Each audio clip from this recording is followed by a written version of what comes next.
Hey everybody, Michelle from the Stamp Doctor. I want to go a little bit more in depth with you on the July 11th Christmas in July themed make and take and the kit and more about the dies that I used. So the three projects that we are making again are the side pop, the Pop-A-Top tall card, and then a candy bar wrapper with a double-sided message here. Okay, so what we're going to be using the Pop-A-Top die, and I'm going to get into that in just a little bit, and some other samples and dies. We're going to be using pieces out of these two ephemera packs, and I did print these from my web image, and it is blown up, so it's super blurry, but you're going to have this ephemera pack number 1. We're going to be using pieces out of it. So this coordinates with the Pop-A-Top 18. You can see that shape sits in there.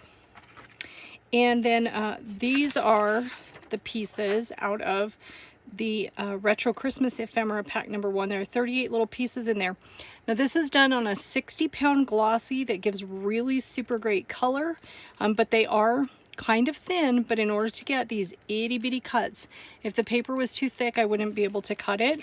I am happy with them. I would purchase the ephemera, but it is a little bit thinner in order to get these delicate little shapes.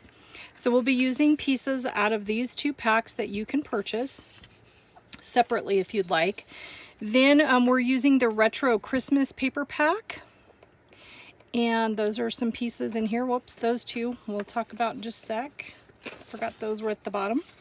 Okay, so with the Pop-A-Top dies, and just to let you know, on the paper pack, one of the pages is going horizontal and one of the pages is going vertical on these patterns.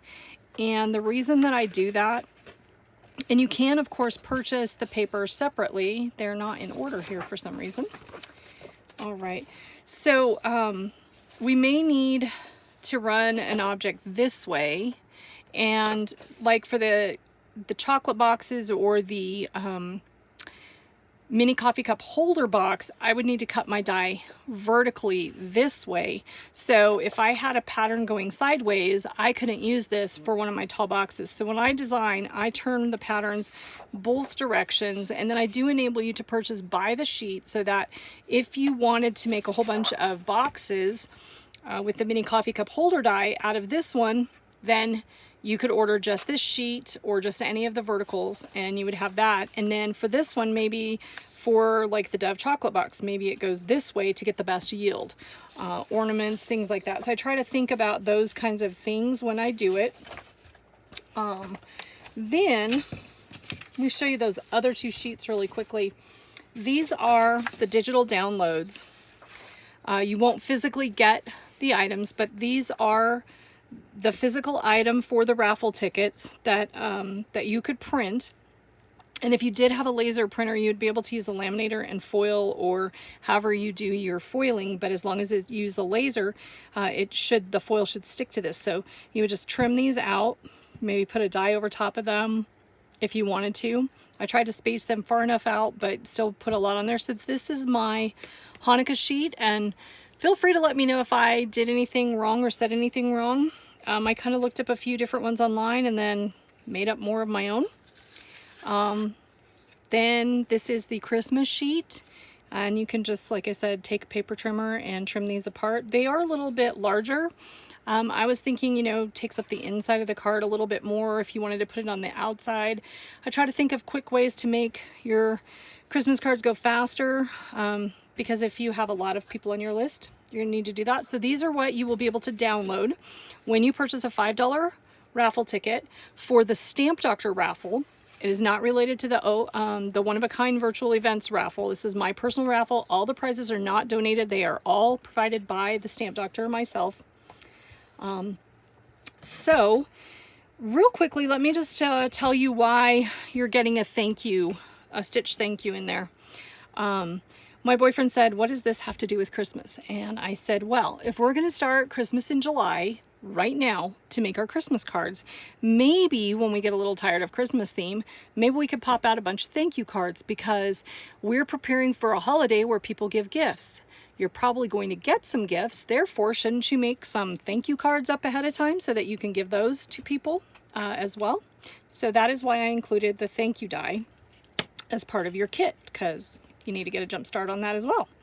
So I want to tell you about the Pop-A-Top dies. I made these, I said a little bit earlier, when I was working with Spellbinders, and that's why they have the name on some of the packaging.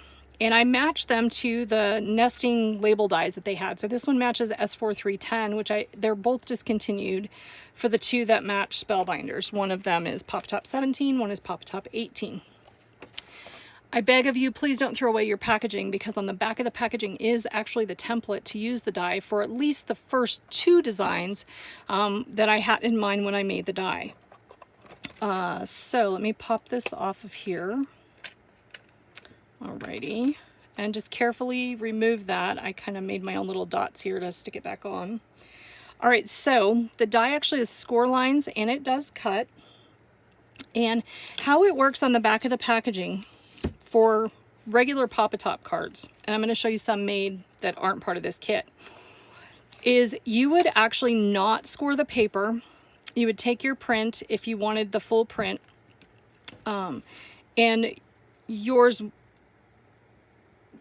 won't look like this because I'm going to use a white card. No, it will look like this. I'm sorry, it will look like this. So, but anyways, it tells you on here, a tall A2 card, you're going to cut your paper 4 1/4 by 9. You're going to align it with the green lines on the sides, and then you're going to use the orange line at the bottom. So this template is kind of a guide to be able to make a bunch of different cards. So by lining up orange at the bottom, green on the sides, and placing my die face down where the bottom or the flat part of the die sits on top of this green line, like that, and I would have my stencil tape on the die here and here. Then I'm going to tape that down, run this through my machine without the card, and I'm going to cut, and it is going to give me the Pop-A-Top. Now this doesn't look like an A2 card, but it is. So what happens is our eyes fill in this area that's missing, and they actually expand it. It's kind of an optical illusion. So if you look at it, it's the same exact size as a regular A2 card. It's just kind of funky. So that is a tall A2 card. It's going to fit in your A2 envelope. Okay. Now I'm going to show you, I'm just going to bring over this stack. So essentially there's a way to make a wide card here.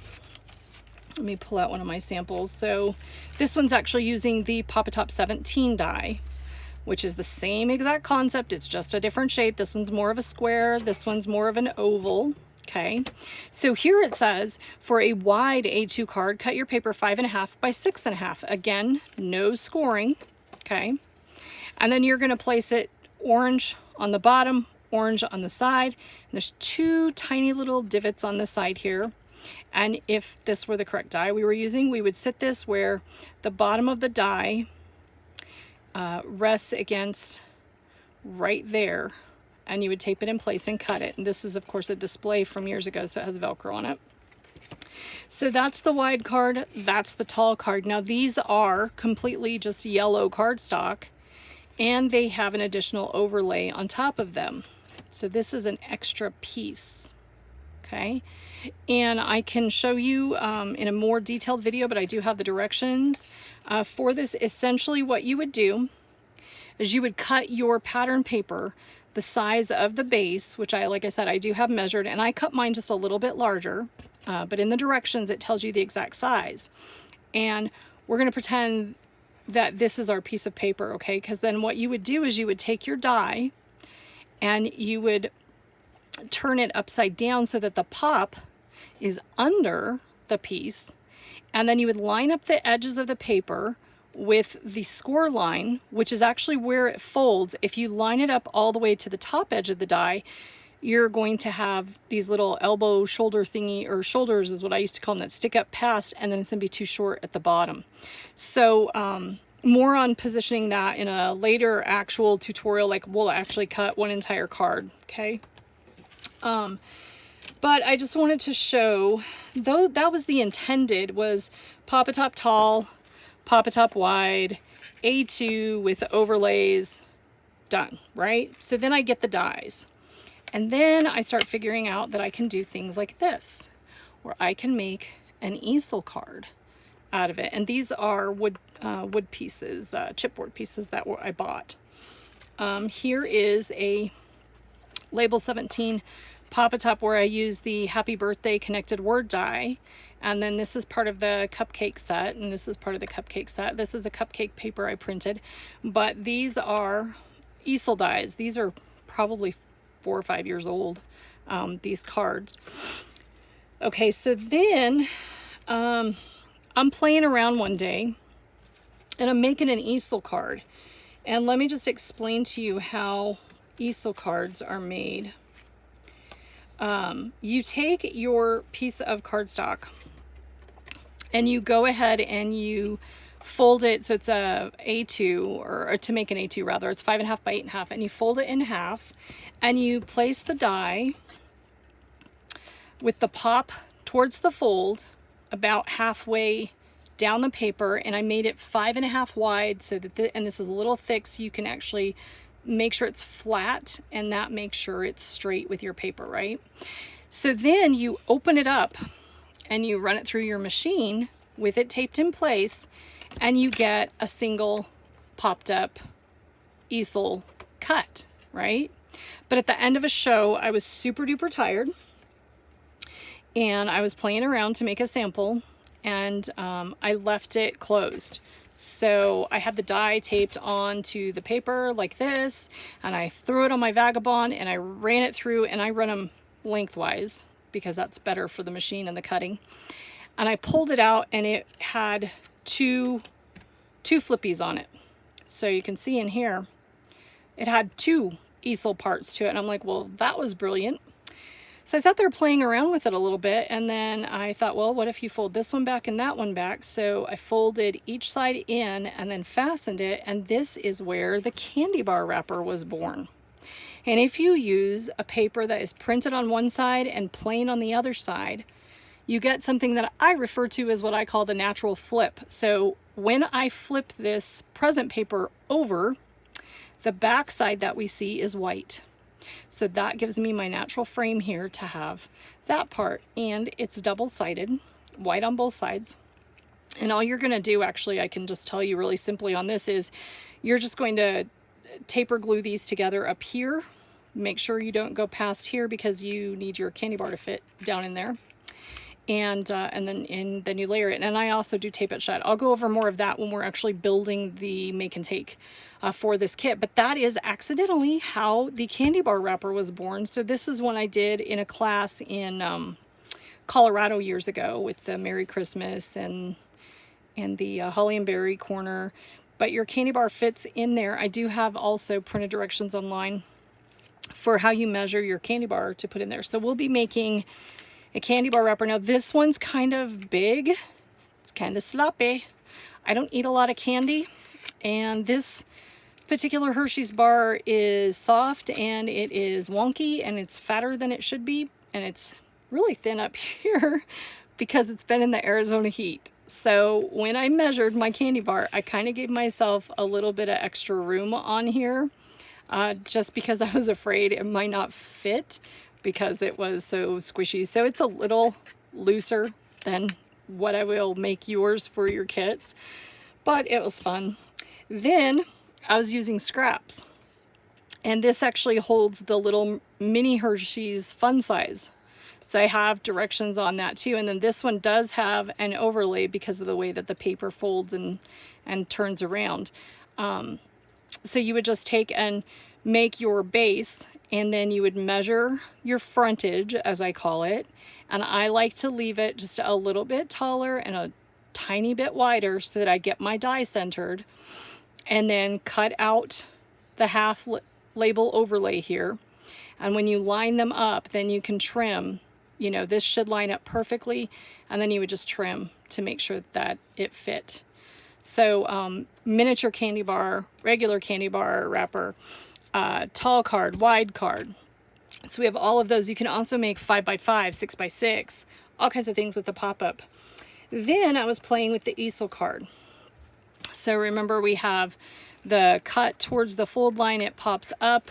Okay, now real quickly too, when you do your overlays, do it in 2 pieces. So here is a piece and here is a piece, because you want it to have a broken seam through here. When you fold it, it can start making the paper look really worn and raggedy and on here. So I prefer to do 2 separate layers, overlays, instead of trying to cut the first one and then turn the die around and cut the second one and lay it onto it. It's so much easier if you just do 2 simple quick overlays. But when I was playing with that card, I don't know why I set it down, I actually started playing with bending it backwards like this. Okay, and then that is how I came up with these cards. And this one has extra overlays inside it. You can tell this has been in the sun. It's all bleached out from long ago. These were done at the Make and Take party in Florida years ago. This one also is Pop Top 18. That was Pop Top 17. This is a stamp set that I have that matches them. I think I'm out on both of these stamp sets right now. So this is an overlay. So if you're using just the solid paper, then you can create overlays so that you get your contrast and you get your full piece here. Overlay on this side. I really did do this side pop card, as I call it. I did do it pretty simply for this class because hopefully I'm going to sell a lot of these kits and I want to get them out on time. But number 2, I think the introduction to doing the Pop-A-Top should be as simple as possible so that you get the hang and you have the confidence. And then once you have it, then you can experiment with, how do I do all these other funky folds with these? Here is a Pop-A-Top 18, and this was Denami paper. And by the way, it's really fun to emboss your pattern paper before you put your overlay on. So after you get it, or emboss the paper first. How did I do that? I must have done it after. So cut your overlay first to size, then emboss it. But anyway, it just is really fun to have pattern plus texture. I really like embossing printed papers. But here's my tall A2, here's my wide A2. And then I did something kind of funky down here. This was back in the day with Spellbinders. I did drop an ink pad on it. Oops. So this was the very first one I did an overlay on. And what I did was, when I put my paper, okay, ignore the pop. Let's just turn it upside down. When I put my paper on the die to do my overlay, instead of putting it right there with the score line, I lined it up with the edge of the die. So what I ended up with my overlay was, my paper was about 1/8 of an inch too tall up here. It had shoulders that stuck up, and it was too short down here. So what I did to fix that and not toss the paper was, I went ahead and lined up the overlay with the opening here. I snipped off here. I cut away, I opened it up and I cut away a chunk of the bottom of the card, and then I moved it down and glued it to the bottom edge here so that it left that space. So you can see that's about how short I was by putting my overlay all the way to the top of the die instead of to the score lines of the die. So that was a very happy, cool accident, I think, because I absolutely love how it turned out that you have part of the design from the front still on the inside. And by the way, these were created to be clean and simple cards. This is back, I think, when the clean and simple, or CAS cards, were first starting to come out. You have as little work as possible here, right? You have decorated paper, an embossing folder, you can pop these little cards out, you have your words here, you're done, you sign it inside. Very quick cards, especially thank you cards are great for that, because we're always busy, but we need to send more thank you cards. So this is same concept, right? Just a tall Pop-A-Top, that's 17. Okay, here is a snowflake. Now this can be a side pop card. This is a candy bar wrapper for the snowflake. And then I did use my Super Tack glue to make all of this sticky, and then I kind of finger decorated it with a glitter down inside there. And if you guys requested, I can put together a tutorial on how to do that as well. This is the heart side pop. Now, turning it into a candy bar wrapper because it's a side pop, it's not a pop-a-top, because these dies can go multiple directions. But this one's really a heart. When you do a candy bar wrapper, you actually end up with part of the heart popped out, which I still thought was kind of cool. And I used the I Love You hand dies on that. And I don't know, I just kind of thought it was fun. I didn't finish the back because it was stuck to the Velcro wall for a display. This is the size of a Hershey's with almonds candy bar instead of the, you'll notice like here, that one, no, that's a Hershey's with almonds too. This one, you know, your regular Hershey's bars, it's a little taller. And I do show, and I will show, I can show how you would actually create a candy bar wrapper from scratch. Be happy to do a quick little tutorial on that where I don't have to have a finished card. I'll just show you how to do the base. Okay, so that's the large heart. My triple heart die, that card disappeared. I could not find it. So that's this one here, the triple heart side pop. And I did have a card made with it, but like I said, it took a hike. So triple heart side pop, heart side pop. We have a cupcake. I don't have a sample of the cupcake one. The snowflake, Pop-A-Top 17, and then we have Pop-A-Top 18. Now here's a really cool thing. You remember last time we did the class, and if you didn't do the class last time, it's the Tropical Make and Take. It was a gatefold card. So this is a gatefold card. And it's actually not equal to the center because this is before I had made my scoreboard, okay? But imagine, if you will, how cool this can be. You take the scoring board and you score for your gatefold card. And then what you're going to do is you're going to take your Pop-A-Top die and you're going to put it with the pop down below, okay? And you're going to line up the edge of your card with those scoring lines, tape it in place, run it through and cut it, and then you're going to take it off and you're going to flip the card around and you're going to repeat it on this side of the gatefold, okay? And you could cut it while the paper's flat and then flop it down onto your scoring board and then score your sides. And now we have a gatefold with an opening. And this is my hummingbird. And his little beak got broken. Not entirely fond of this multi-patterny thing, but it was the concept at the time, I suppose. So I don't know.